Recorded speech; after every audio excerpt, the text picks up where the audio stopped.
Welcome back, pro wrestling fans. Welcome back, IWC. It's your old buddy, the Guardian of Chaos, Big Daddy, and I tell it like it is. Coming to you live to tape from Guardian of Chaos, the YouTube channel for Chaos Corner, and another road trip. So sit back and relax. Let's listen in to Busted Open Radio. And let's take a moment of silence for Sabu. Rest in peace, Sabu. You guys know my relation and connection to Sabu. We've been on several different shows together over the years. So let's just take a quick moment of silence. And thank you guys and gals for being here. It means the world to me. And we're going to listen in. I have some errands to run as usual. So again, moment of silence. Rest in peace, Sabu. Grieving is a very personal thing for people, you know what I mean? But so I can't understand like what took so long with me to cry or whatever like that. All right, brother. You know what I'm saying? But I don't know. It was just a long day yesterday, and it was nice that he visited me in a dream last night. Oh wow! I'm driving, of course. Todd Gordon's in the front seat. Franny and Seth were in the back seat. And we're arguing over directions, which we never do because I'm the direction dude. So, but Sabu just kept saying, and Todd's like, no, you gotta go left. Franny's like, no, right? Sabu's like, no, everything's gonna be okay. Everything's gonna be fine. I woke up real quick. I was like this morning, probably like 7:30. And to me, that was just a good sign. Like that he's there, he's in my mind, and I'll mourn him a lot for a long time, you know. 10 times a day, and those 20 times a day for the next month or so. But today I'd like to just celebrate what magically in that dude. Oh, and I also texted him last night too. I texted his phone because I don't know. I feel like I wanted to talk to him. You know, and it's stupid or whatever. You know what I mean? But I wanted to say goodbye and I'll text him on his phone. Because I believe there's an afterlife after this, guys. I really believe that we're all going to see each other again in a big steel cage match in the freaking sky, you know? But who's going over?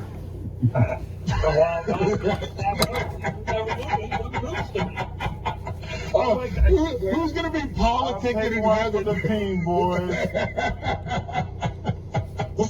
I know, I get it. I scare the rats off cheesecake. Sit back and relax. I spet. He did not. Well, because he was brought up old school, and I never had to win. It just bothered me. Yeah, baby, but I'm going to get over it at the end when I drink a beer with the audience. You know what I'm saying? So I never had to win. And that was fine with him, of course. So that probably never worked this when I had the belt because he never wanted Sabu to lose to me. Yesterday on the phone, you told me that you had worked with Sabu more than anybody else in your life. Do you remember the first match that you ever had with him? Yeah. It was actually Tri-State Wrestling Alliance still. It was a battle. It was like a last to bleed battle royal or something. It was at the Civic Center. And Abby was brought in, and the Sheik was brought in, and Sabu, just like he did every other match I was ever with him, he slid under the bottom rope when it was his turn to come in, because it was like every minute or something. Slid under the bottom rope and punched me right in the face hard. And then he just kept saying, sorry. That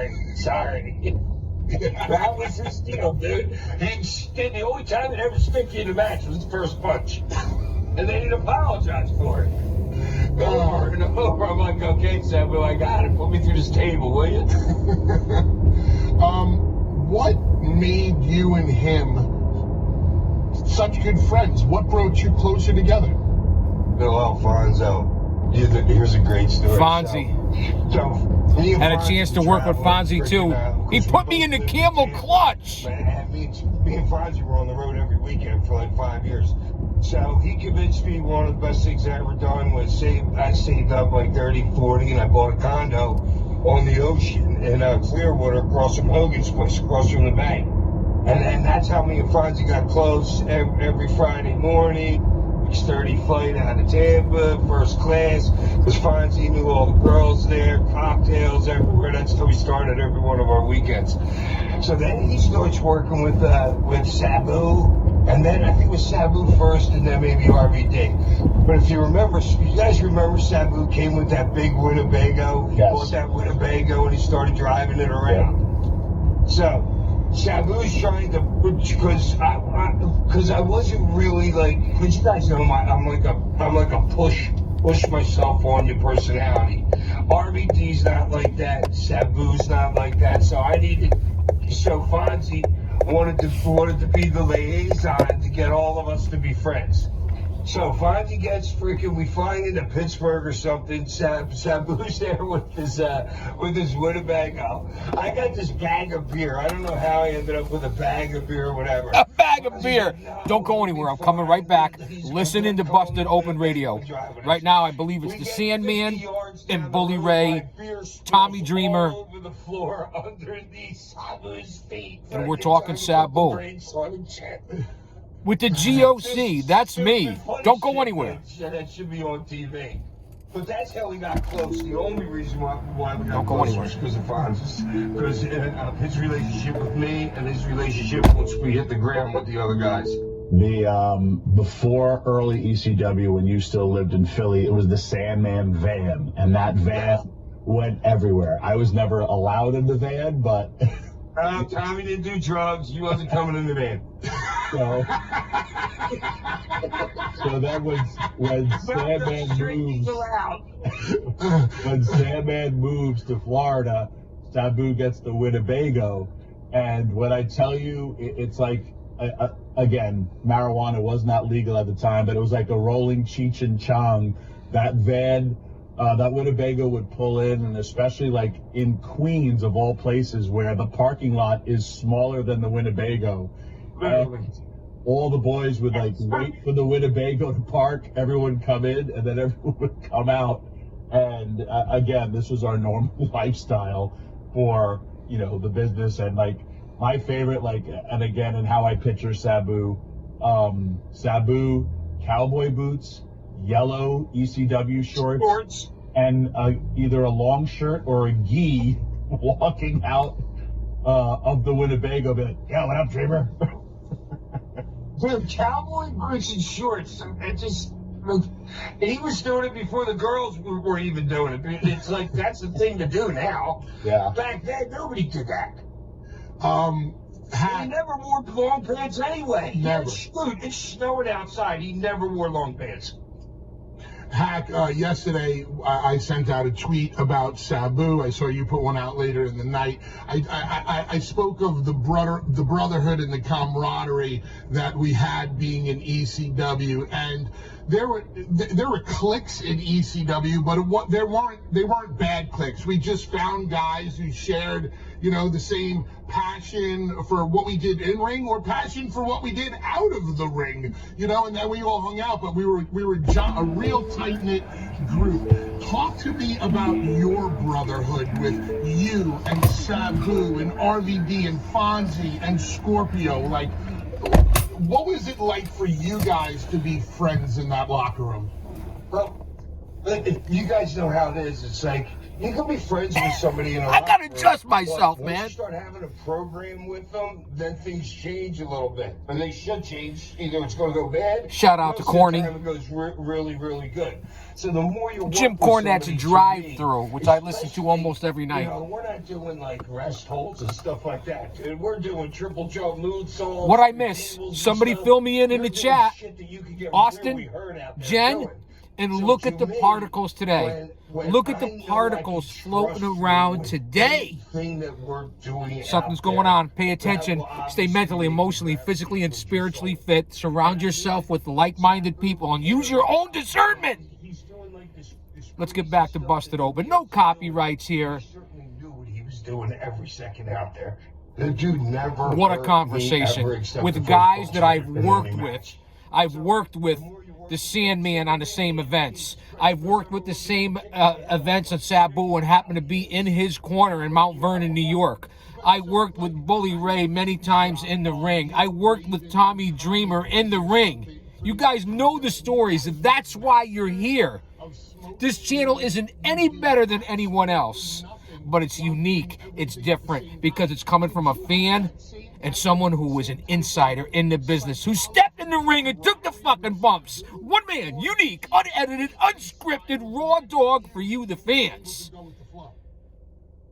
Dude, to me, I call. When I'm in the ring, I'm Roll the this caller, window dude. up. I don't care who it is.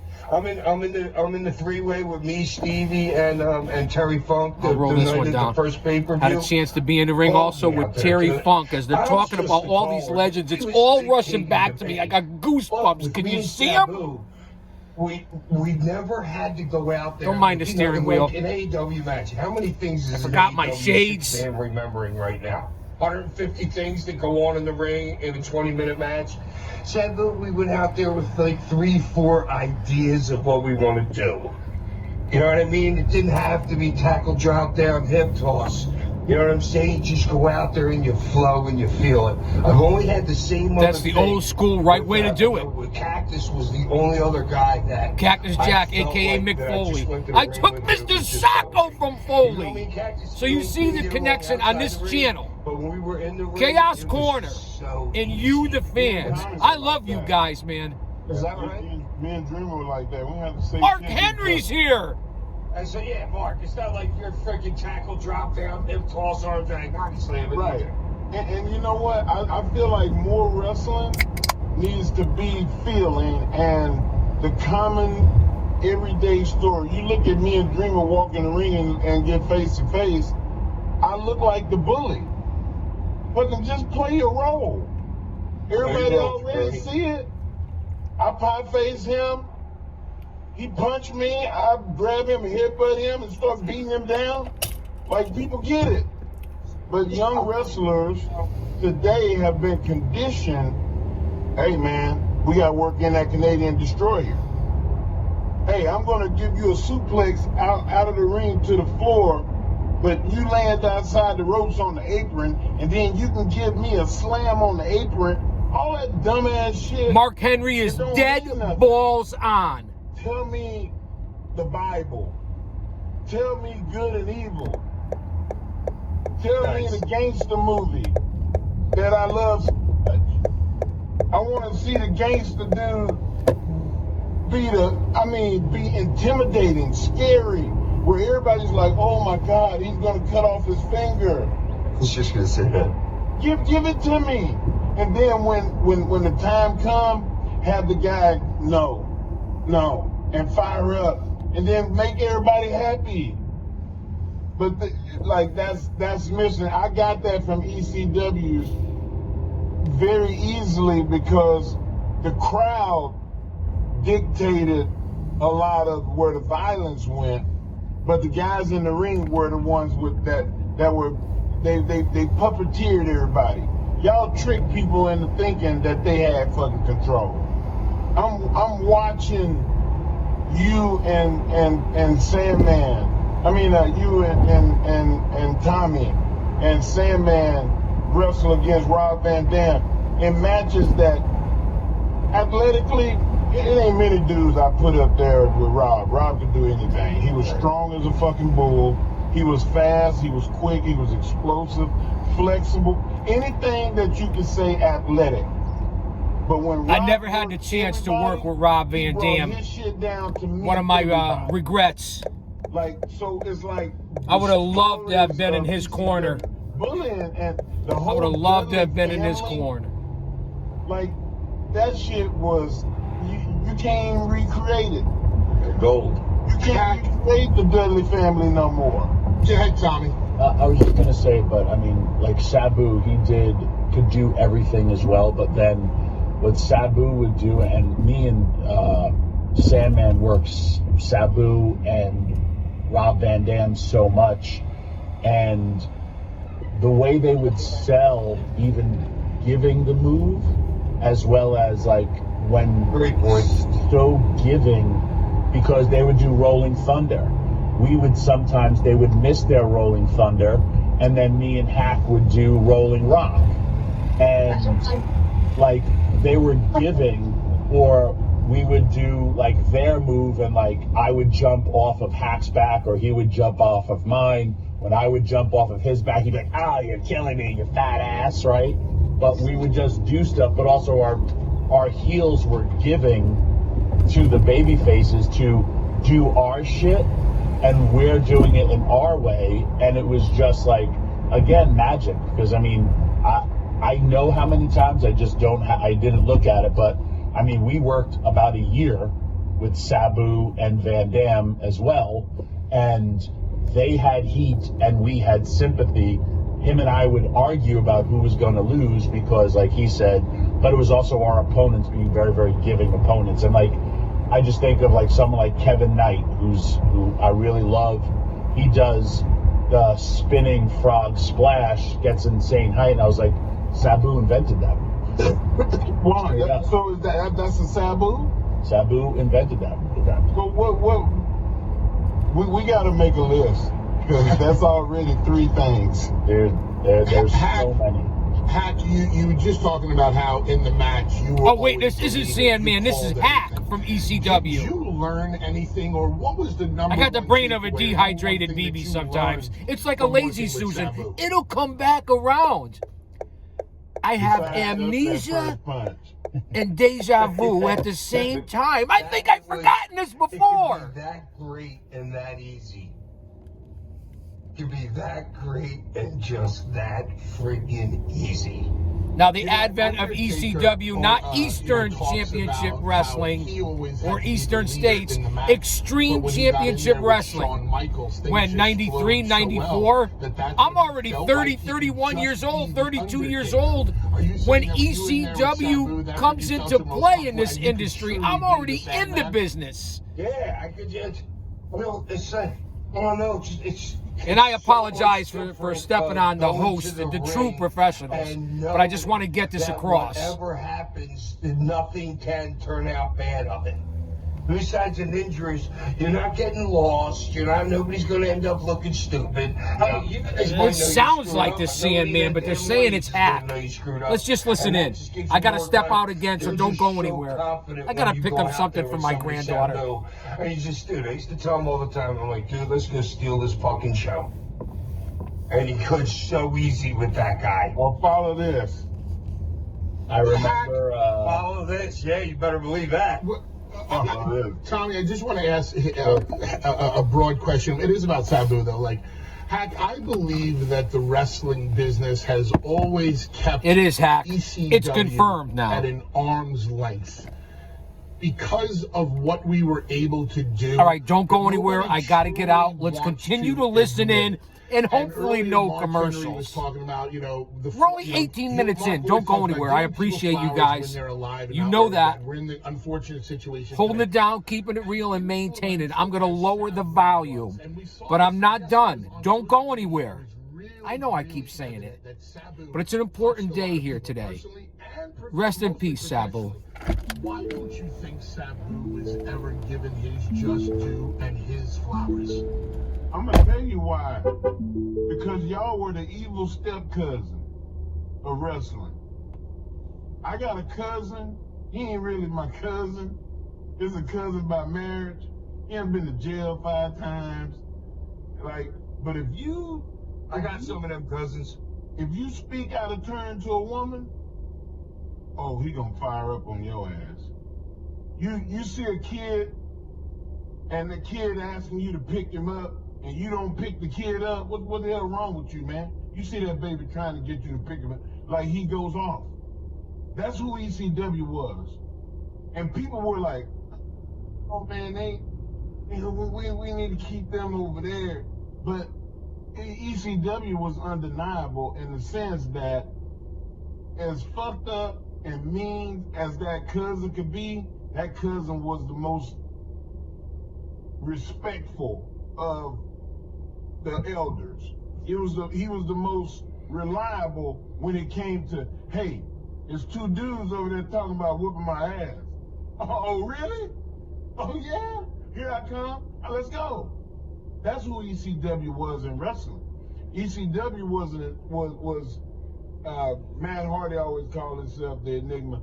ECW was the Enigma in wrestling. And the history of wrestling is going to go down as ECW was was not palatable to the main market because of the risk factor. That they were a wild card. You don't know if they was gonna bust a bottle over. Somebody was in the crowd. I told Bully that first tape that I traded, a dude threw a toaster from the fucking audience, and I can't remember who it was caught the toaster, and bang, hit the guy with the toaster. I'm like, okay, no, this ain't your mom and pop wrestling.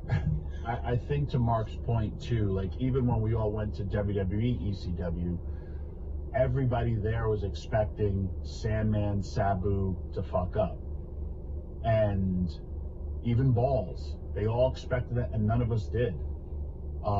Because of the reputations we had, but they were also businessmen. I wish Nick Nemeth was on the show, because I remember we were all in Japan together. Sandman is literally reading a book, wearing a light blue suit. Sabu is in the Hello Kitty shop and buying stuff for like somebody, and like here comes Dolph Ziggler. He's like, yo dude, I feel like every story you've ever told me about ECW was a lie, because Sandman's reading the Wall Street Journal and a book, and Sabu's in the Hello Kitty shop. And we're like, no dude, we know what we're doing right now. Like, you know, is that it? Until they wanted to get fired, and then both Sandman was just like, yo Dreamer, I'm sorry, I love you, but I'm out. And same with Sabu, he was just like, yo Dreamer, fuck this place, I'm out. And they went out in blazes of glory. Hey, Papa, I'll be the one to answer your question. The biggest reason I think that that Sabu didn't get his dues, he didn't cut promos. You know what I'm saying? He didn't. But if you can talk to people, you can suck them into your world more than Fonzie blowing a damn whistle and screaming at you. You know what I mean? So I think. And Sabu, you know, because the guy knows who he is and he knows who his character is, he knows you're not supposed to go out there and talk like his regular American self. Hack, we gotta go to break. We got 30 seconds left. Oh, look at this. Perfect timing. Last words before they go to break. Your final thoughts. Sabu, I love you, dude. I had so much fun in the ring with you. Thank you for being my friend. Peace. I'm out, guys. Hack, thank you very much for joining us, ladies and gentlemen.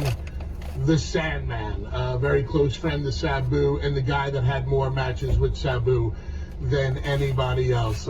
Tommy, Mark, really loved having Sandman on this morning. Sandman is the oxymoron of the wrestling business. You think he's one thing, but he's really something completely different. One of the smartest guys I know, a guy that I learned a lot from, a guy that I've had more intellectual conversations with than you could probably ever imagine. So, Paul, what do you say we go to break? Maybe you should play some music on the way to break. I don't know. Do I have a producer here? Anybody? Somebody? Hello? All right, guys, don't go anywhere. I'm going to lower this. We're coming right back. Tribute to Sabu here on Chaos Corner in Busted Open Radio. So now you got to listen to me. So hold on a second. Again, running errands, picking up things for people, getting breakfast, listening to Busted Open Radio. It really doesn't get much better than that. I'm glad you guys are here. We're just coming off of Mother's Day weekend, which is one of the most important days of the year. It should be every year, every day. And then to have the untimely passing of Sabu, who I believe was only 60 years old, if I'm not mistaken. And you guys know that he lost the love of his life. I even believe at one time, I believe they were married, Jeannie, who was a part of his act, who actually looked like Jeannie from the show I Dream of Jeannie with Barbara Eden. And she just passed away, Melissa Coates, probably within the last year or two at the most. So this is very untimely. Again, I had a chance to work with a lot of the ECW originals, hang out at the different dojos, be in the ring with the different guys, whether it be Tough Tony DeVito from the Baldies, Jason fucking Knight from the ECW originals, the sexiest man alive, Balls Mahoney, the list, Taz, the Dudley Boys, the list goes, Tommy Dreamer, Sandman, the list goes on and on. Guys from the full-blooded Italians like Little Guido and Big Guido. I mean, I've been so blessed and humble and fortunate to be with a lot of these stars, in the ring with them, across the ring from them, taking the fucking bumps from them, learning from them, listening, being able to travel with them. So it really is something that hits home with me, if you guys know me and you've been here on this channel. So now and then I like to get in the stinking Lincoln, and drive around and run my errands and talk to you guys and let you listen in to Busted Open Radio. I get it. It's a Mark channel. LaGreca, what he's done for this industry and this business as a fan, 15 years, getting it on mainstream, Sirius XM, to bring attention to this sport, whether you call it entertainment, a sport, opera, theater with physicality. LaGreca's got to be given a lot of credit too. That's for sure. So I enjoy doing this and giving you guys the content, original content. And this is for you, YouTube, because you still owe me over $1,000 that you took from me.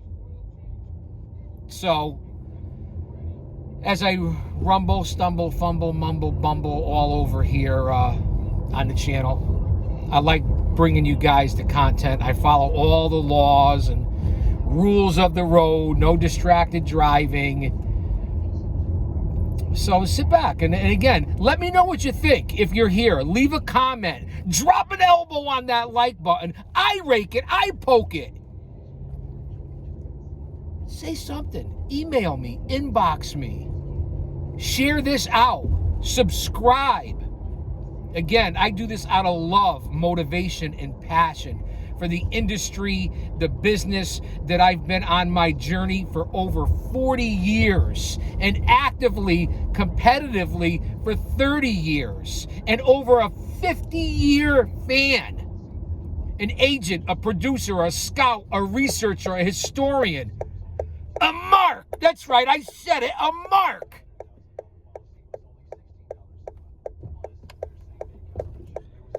Hold on here, obey the traffic laws, because sometimes other people aren't.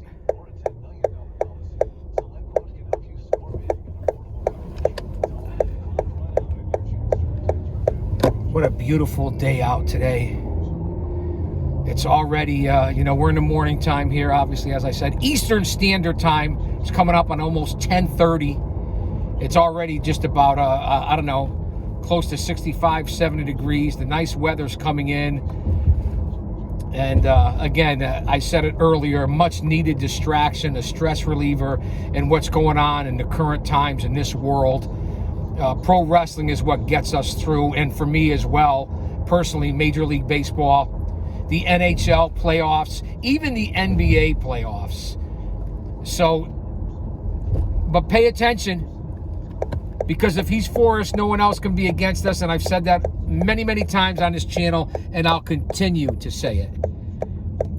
All praise and glory to our Lord and Savior, Jesus Christ. Nothing is guaranteed for tomorrow. So I want to mix a couple of things in here before we head back to the cave at Chaos Corner. Sabu, Sabu. People are dropping like flies. Whether it be family members of mine, friends, people from the business, the industry, the talent. It just seems like over the last year or two, we've lost more people in their 30s, 40s, 50s, and 60s, which is still young in this day and age, considering the average lifespan is, 78 years old. Almost 80 years old. So I don't know why. I just know the world's in turmoil. Wars everywhere. the economy, crime, hatred, extremes on both sides of the fence, especially the extreme liberals who are causing a lot of violence. And that's just the facts. And if you don't like it, you can change the fucking channel. Pretty simple. Pay attention to what's going on. Wake up and smell the coffee as we mix suspension of disbelief and reality here on this channel. In order to get respect, you have to start with respecting yourself. Once you do that, you open other people's minds to respecting you. Because there's three types of people in this world. Those who don't know what happened, those who wonder what happened, and people like the GOC Big Daddy that make things happen. Now, I was never a star. I never signed a contract, but I hung around in this industry as a pro wrestling manager, the most notorious manager who traveled this whole country as an independent, which is unfucking heard of in this industry. I'm proud of that. Let's get back to Busted Open. And of course, commercial after commercial after commercial as we climb the mountain here. So, and then I'm going to pop out. I got more errands to run. I'll be back later on today. You have Monday Night Raw tonight. You have NXT tomorrow night. You have Dynamite on Wednesday. SmackDown on Friday. I believe TNA Impact is on Thursday. And I don't think there's any pay-per-views coming up this weekend. So let's go back for a few moments before I have to get out.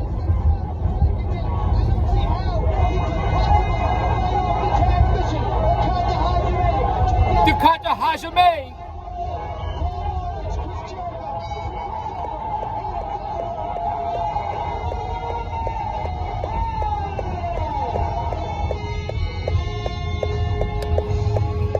Here on Busted Open on a Monday morning, celebrating the life and career of Terry Sabu Brunk.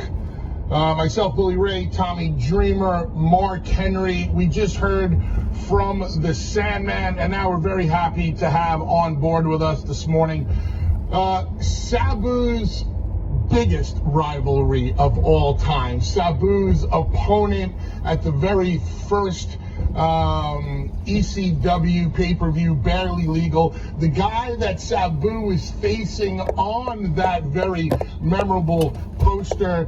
The gentleman who owns the colors orange and black and the human suplex machine himself. Our good, close, personal friend, Taz. Taz, thanks for coming on this morning, and how are you? Good. I appreciate that open, Bubba. Welcome, sure. Taz, to Chaos Corner. Hello, and You looking jacked, Taz? Well, I've been working out a little Look at bit. the neck on him. No, everything hurts, bro. Shoulders are shot, everything hurts. I mean, so How many matches you got left, kid? -7. Taz, listen, it's not easy carrying the entire announce team at AEW, and you have to. That's why your back and your neck and your shoulders hurt. Come on, brother. I'm back. Oh, come on, we're joking here. You know that. Had a chance to be on several events with Taz as well. Unbelievable guy. You know, I'm joking. Guys, we're kind of handling this morning any way the boys want to handle it. You know, Sandman told stories about Sabu and what the friendship was like, and, you know, both in and out of the ring. You had, I guess, what's called a contentious relationship with Sabu. You were friends, and then you were in bitter rivals.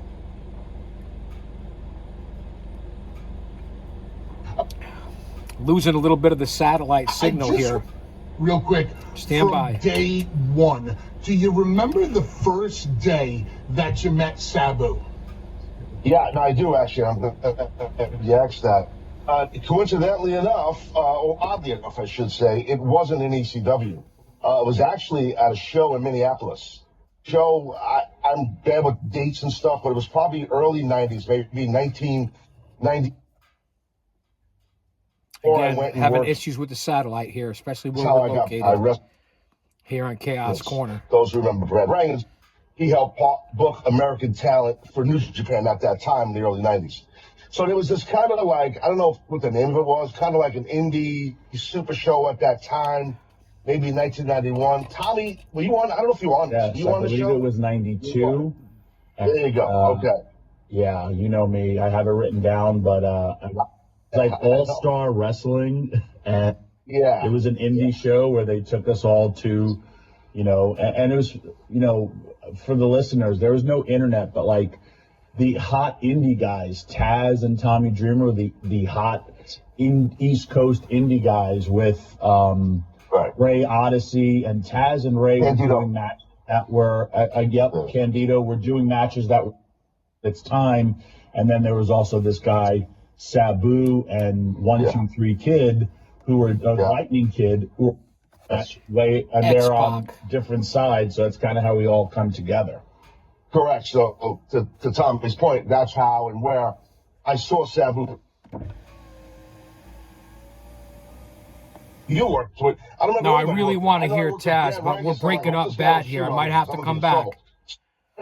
Yeah, I remember about that because I was a lot younger than Brad, and I also knew I had to have a good match because Brad, booked for New Japan, and it all worked for me. But I didn't meet Seth, and I watched him for what. I knew right away, and as you guys know this, there was none of this aura talk back then. Look at the aura of this girl. But Homeboy had aura, and I didn't know what aura meant back then. But that's what Sabu had. And the way I felt when I looked at Sabu back then, in that match. Wow, what terrible reception on the satellite. All right, guys. His aura just. I'm going to try to hang with this as long as possible. So I remembered him. We might have to come back. Paul calls me. Oh, I'd never before at that time. I had worked for a show that Paul was booking for the Savoldis. I couldn't. And Paul asked us to book her on that show one day and then told Mara Savoldi to kind of take a powder and fuck off. And I watched that happen, and Paul was the guy bringing me in. And the Savoldis hated me because, Tommy, as you know, I had this love-hate with the Savoldis. At that time, the Savoldis. Tremendous. ICCW. I didn't want to put over their brother, Joe Savoldi, right here. I didn't want to do jump to him. So they hated my gut. Fuck them, I'm bringing you. I didn't know Paul. I knew who he was, but I never met him. And then he went to bat for me, and they didn't want me to work or whatever. And Paul lasted one day there, and he told Mario fuck off. But so Paul calls me. It might have been, I don't know, September or October 1993, and they asked me if I'd come to Philly and I'm work. exactly 30 or 31 years old at that time, in in 93, that Taz is talking about. On this show in Minnesota, I also mentioned it to Paul about Tommy. I said, a buddy of mine is a good worker, he's a young guy, and he's got a really good car, and I don't have a good car, so we can get to Philly with Tommy if you can get him booked, And he's like, Tommy, Dreamer? He goes, yeah, he's a cop. And Paul goes, he's a cop, right? I go, Tom, I go, no, he told me. He goes, no, he's a cop. I go, he's not a cop. He goes, he lives right in Westchester. I go, yeah, he lives in Yonkers. He goes, Taz, I'm telling you, that guy's a cop. I go, he's not a cop. I travel with him every week. He's a good friend of mine. I swear. Paranoid Paul. He's like, all right. I know who he is. He's a good-looking kid. Because I saw you guys work for Tommy. Who's that guy we worked for in the NAWA? I don't remember his name. Tony Capone. Tony Capone. Yeah, there you go. Tommy's where I was commissioner. And Joey Styles was doing the for over 20 years. On that show, took over for Bruno Sammartino. Remember that? Show all where they started back then on the indie shows. And he said, yeah, tell him to come. Well, shout out to the NAWA. Show in ECW. Tony Capone, the Godfather. Who knew? Put over Sabu.